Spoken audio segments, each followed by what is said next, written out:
రాజకీయ పక్షాలు అంటేనే ప్రజల పక్షాన పోరాటం చేయడానికి సిద్ధంగా ఉండాలని, ప్రజల పక్షం వహించాలని మాజీ ఎంపీ పొన్నం ప్రభాకర్ అభిప్రాయపడ్డారు. తనకు ప్రభుత్వంపై వ్యతిరేకత లేదన్న పొన్నం టీఆర్ఎస్ ఎన్నికల మేనిఫెస్టోను అమలు చేయడం లేదని ఆరోపించారు. ఇక అన్ని ప్రభుత్వం అన్ని విషయాల్లో విఫలమైందంటున్న పొన్నంతో మా ప్రతినిధి Chandrasekhar face to face.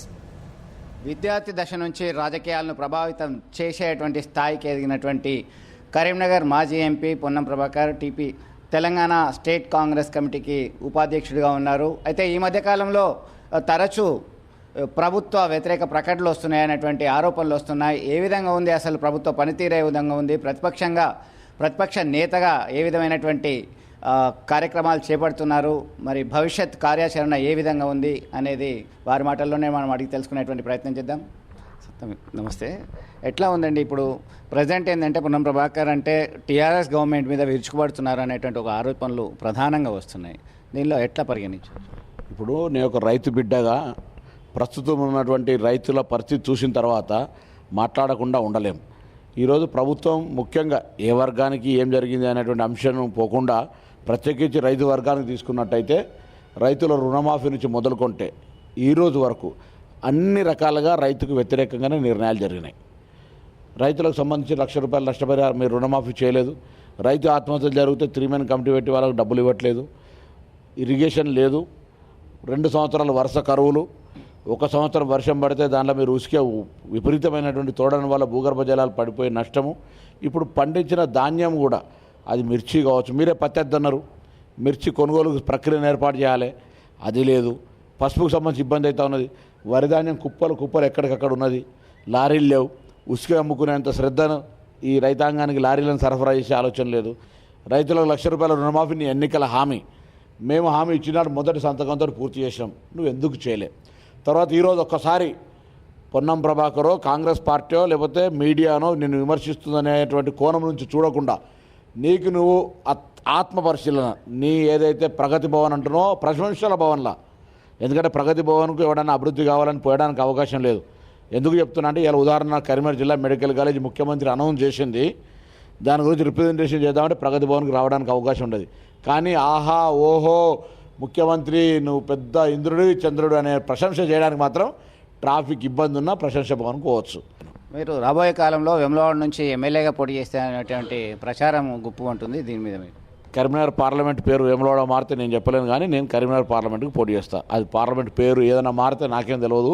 Karimnagar parliament స్థానానికి నేను కాంగ్రెస్ పార్టీ అభ్యర్థిగా పోటీ చేస్తాను. అధిష్టాన వర్గం అనుకొని నేను ఆ విశ్వాసంతో ఉన్నాను. ఇటీవల కాలంలో ఈ మన పెప్పర్ స్ప్రే మీద ఒక తీర్పు ఇచ్చినట్టు, పెప్పర్ స్ప్రేకి సంబంధించి నేను పార్లమెంట్ సభ్యుడిగా నాకు పార్లమెంట్లో నాపై దాడి జరిగింది. నేను పోలీస్ స్టేషన్లో పార్లమెంట్ స్ట్రీట్ పోలీస్ స్టేషన్లో ఫిర్యాదు చేశా. దాని తర్వాత స్పీకర్ గారికి కంప్లైంట్ చేసిన, అప్పుడు కూడా మళ్ళీ ఇప్పుడు ఈ కొత్త స్పీకర్ గారికి కూడా చర్య జరుగుతలేదు. కోర్టుకు పోయినాం. సరే కోర్టులో వచ్చిందని మేము దాన్ని మళ్ళీ మా న్యాయవాదులతో పరిశీలన చేస్తున్నాం, ఏ విధంగా ఇంకా దానికి సంబంధించినటువంటి ఆర్గ్యుమెంట్ చేయాలని, లేదా దాని మీద తదుపరి మాట్లాడి నాకు జరిగిన అన్యాయం, నా మీద దాడి జరిగింది, దానికి బాధ్యులు శిక్ష పడాలి. ఇది నాకున్నటువంటి ఎజెండా.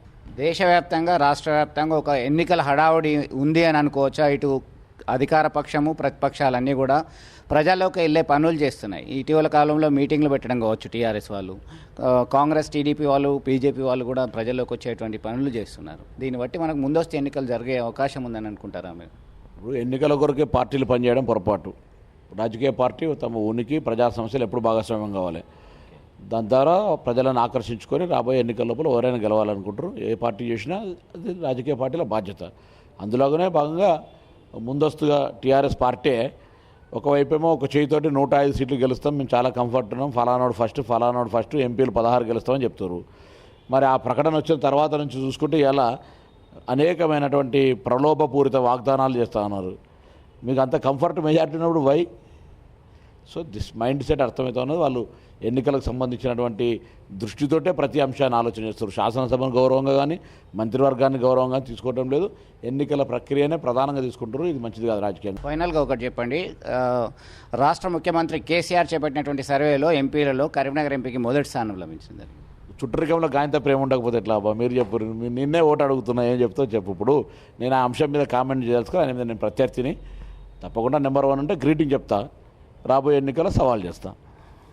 ఇది మొత్తం మీద ప్రజల పక్షాన పోరాడడానికి సర్వత్రా సిద్ధంగా ఉన్నానని, రాష్ట్ర ప్రభుత్వం తమ వైఫల్యాలని ప్రతిపక్షాల మీదకి నెట్టుతూ విజయాలు మాత్రమే తమ విజయాలుగా ఢంకా బజాయించింది, ప్రజలకు ఇచ్చినటువంటి హామీలను ఏ ఒక్కడిని కూడా అమలుపరిచినటువంటి దిక్కు లేదని చెప్పేసి ఆరోపిస్తున్నారు. ఏదేమైనప్పటికీ కూడా రాబోయే ఎన్నికల్లో కరీంనగర్ ఎంపీగా మాత్రమే పోటీ చేయడానికి సిద్ధమని చెప్తున్నారు. కెంపర్సన్ రాజేందర్తో చంద్రశేఖర్, టీవీ 99 కరీంనగర్.